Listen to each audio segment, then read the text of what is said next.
trying to do Sarah your Sanders, job and Mike Well, I'm already Huckabee up fight as a with the parent. View You're up, co-hosts over 24 Donald hours a Trump. day. Sarah So Huckabee it's, Sanders and an Mike easy Huckabee call. fought with the I View should ask. co-hosts on almost Wednesday 4 and over their 2. support for So- Donald Trump. Check out the video below. Little babies. Right. Father So they and daughter perfectly appeared on prepared the me ABC to talk deal show with. for their first joint interview, and it began pleasantly enough, with Whoopi Goldberg noting Sanders is only the third female press secretary and the first mom to ever hold the important job. Asked how she balances parenting with being on call for Trump, she said, "I'm already up, as a parent. As a parent, you're up 24 hours a day. My kids perfectly prepared me to deal with the White House press corps.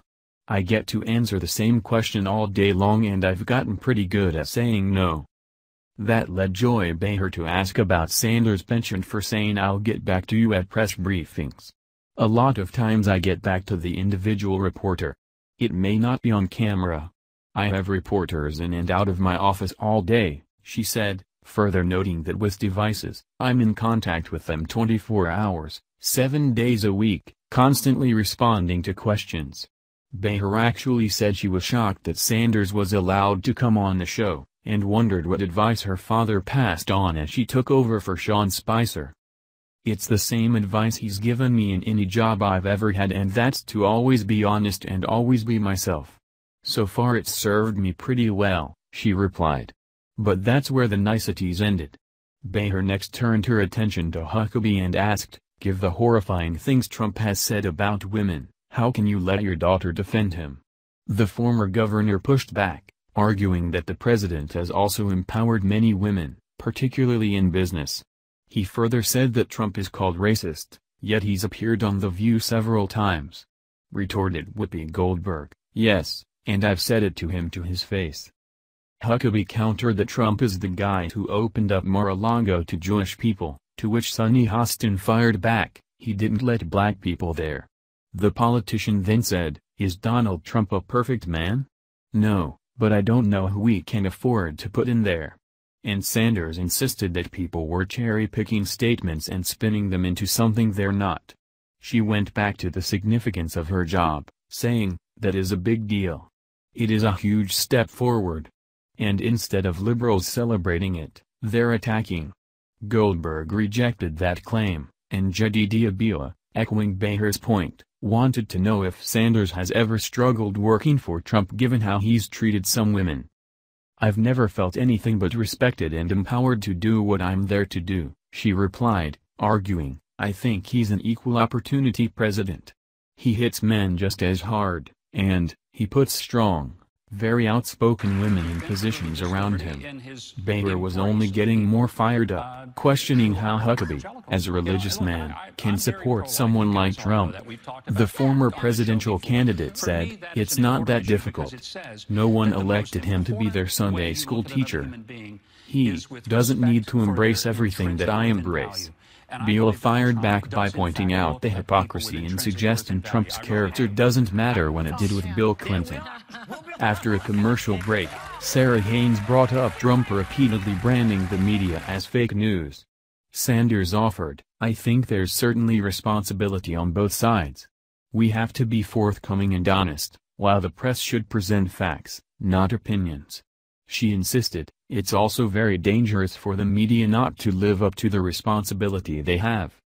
When Haynes argued that when Trump generalizes with the fake news media, he's making us all take that fall, Sanders argued right back, "I think that goes both ways," saying that the media lumps together all Republicans, all conservatives.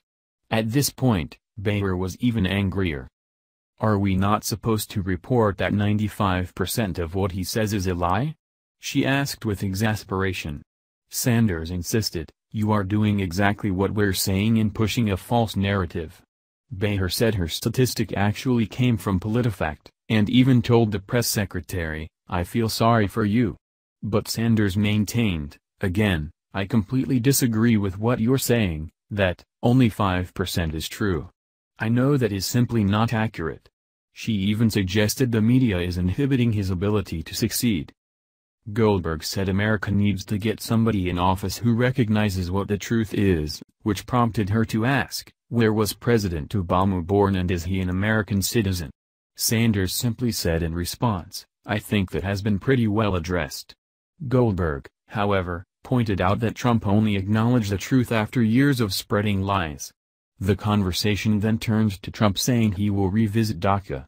Sanders told the panelists, "I disagree that was inconsistent messaging," and said people should be protesting on Capitol Hill, not at Trump Tower. Hostin brought up Trump admitting he pardoned Joe Arpaio during the hurricane to maximize ratings, and asked Huckabee, "As a former governor, would you have chosen that particular moment?" He kind of sidestepped the question, and began by defending Arpaio, saying the controversial ex-sheriff is not racist, a comment that drew a shocked reaction from the studio audience. He then defended Trump, insisting people are just looking for something to hate him for. He went on, "Take what he does. What he did in that hurricane relief is important. There's so much Trump hate out here that if he took a straw and sucked up every bit of flood water and spit it into the Gulf of Mexico, they'd say he should have spit it into the Indian Ocean." Sanders also got a negative reaction from the crowd when she said of Trump, "He's not looking to better himself. He's making decisions to better the American people." The pair stuck around for a third segment, making for an unusually long interview as far as the view goes.